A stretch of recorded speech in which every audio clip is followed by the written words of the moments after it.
In the meticulously choreographed world of British high society, a security checkpoint is never just a metal detector. It is the ultimate arbiter of constitutional truth. For Queen Camilla, that truth was delivered with devastating public clarity at the heavily fortified gates of a major royal wedding, an event overseen by the fierce, unyielding discipline of Princess Anne. The visual humiliation was as swift as it was surgical, as the luxury vehicles carrying Camilla's non-royal children, Tom Parker Bowles and Laura Lopes, approached the inner VIP perimeter. They were not met with the customary bows and swiftly open gates. Instead, they were politely yet firmly asked to step aside by elite royal protection officers, while a sea of aristocratic guests watched in hushed, electrifying silence. What Camilla realized in that agonizing, breathless moment is that a king's title can buy you a seat at the table, but it cannot rewrite the fundamental DNA of the institution. She had just walked her own children blindly into a devastating administrative ambush, and the trap had snapped shut in broad daylight. This is the story of the most humiliating protocol takedown in modern royal history.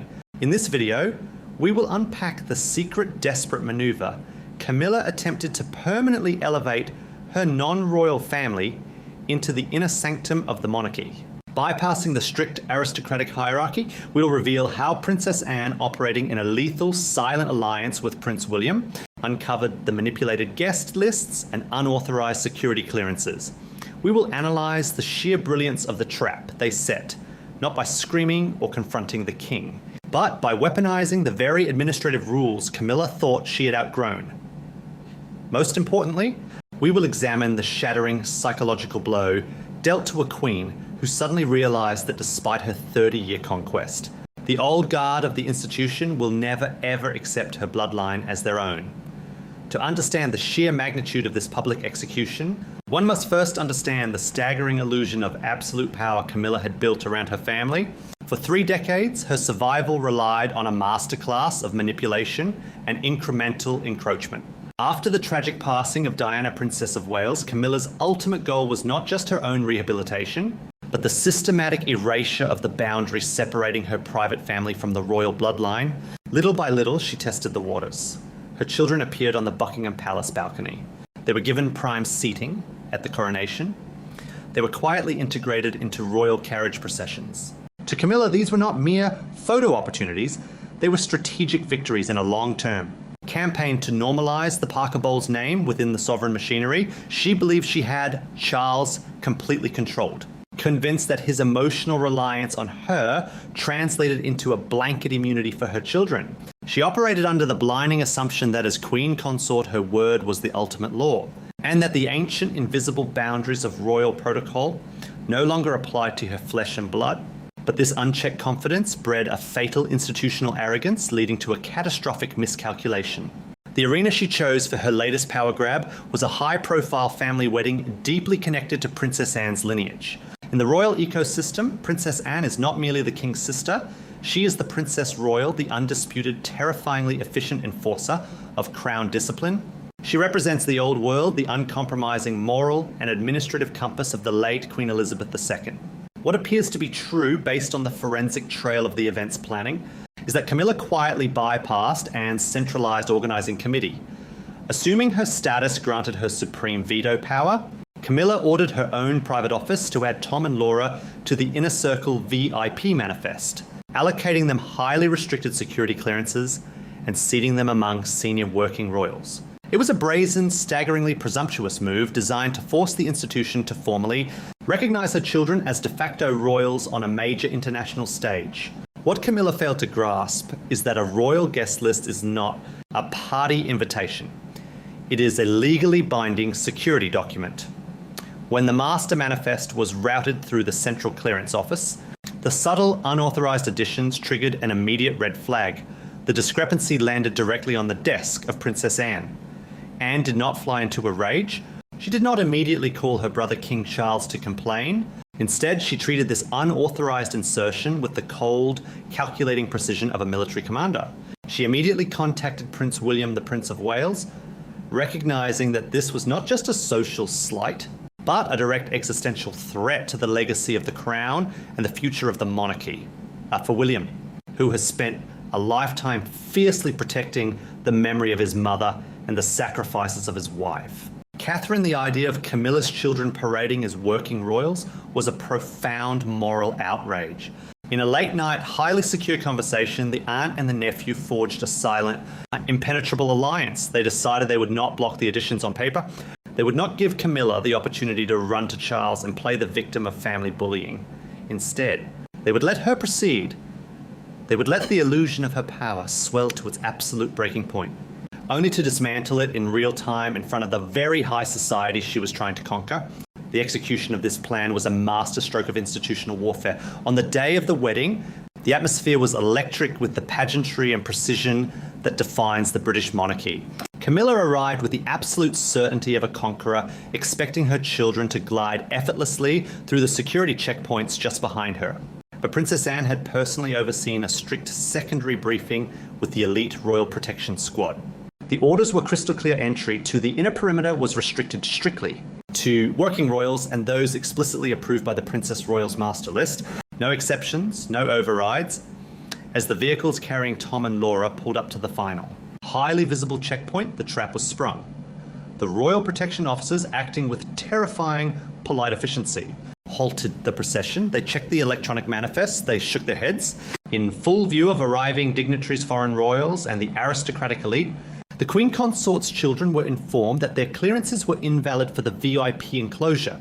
They were instructed to exit the royal lane and proceed to a secondary general admission entrance, effectively stripping them of any implied royal status. Camilla, standing just beyond the gates, turned around to witness the utter collapse of her 30-year campaign. The visual humiliation was devastating.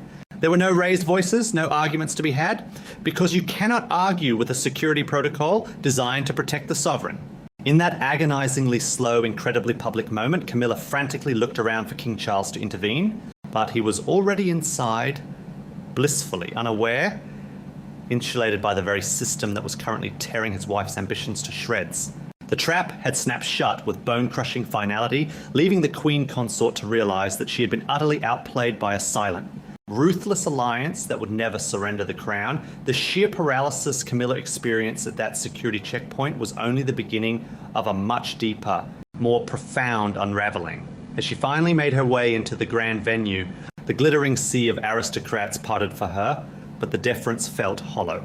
She was a Queen Consort who had just been publicly stripped of her most prized illusion, the ability to elevate her own bloodline.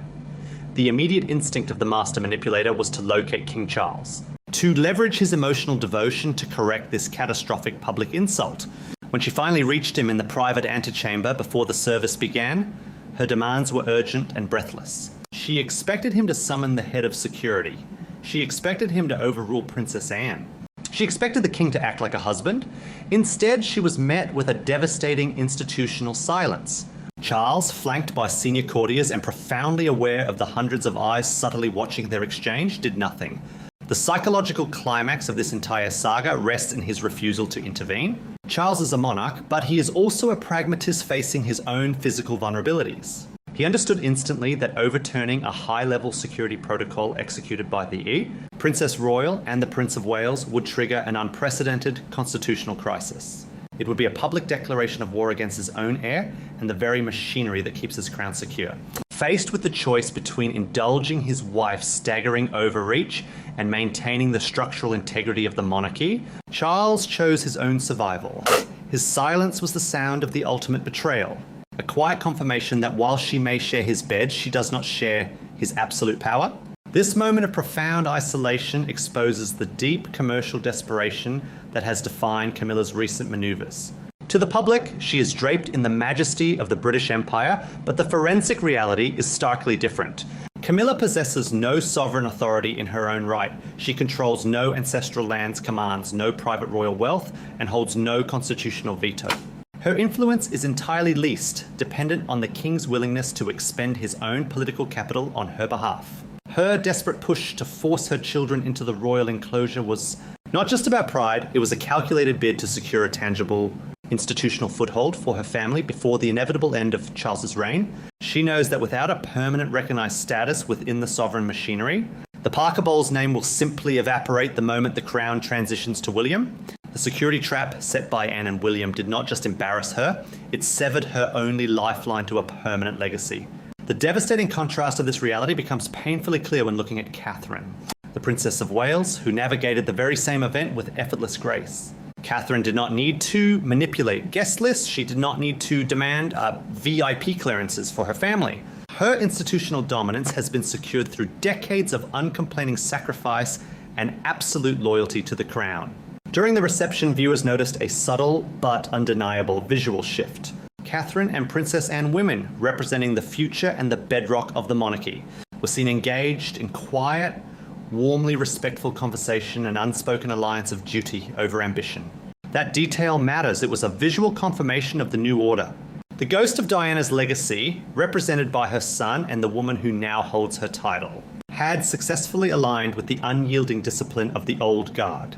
What this stunning sequence of events ultimately reveals is that the British monarchy is a cold, self-preserving ecosystem that outlasts any single individual. Camilla spent 30 years believing she could outsmart the institution by conquering the heart of the man who leads it. What she discovered at the gates of that wedding is that the institution always wins. The future court is no longer waiting in the wings, it is actively guarding the perimeter, ensuring that the sacred legacy of the crown is never diluted by commercial desperation or private ambition.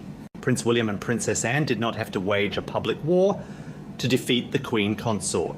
They simply allowed her arrogance to collide with the uncompromising reality of royal protocol and watched as her 30-year illusion shattered on the pavement. As the royal family moves forward, the invisible boundaries have been firmly redrawn. How do you interpret this silent, devastating protocol move by Princess Anne and Prince William? Do you believe this marks the definitive end of Camilla's internal power grabs? Share your thoughts in the comments below and subscribe to join us as we continue to unpack the profound psychological and institutional warfare shaping the modern British monarchy.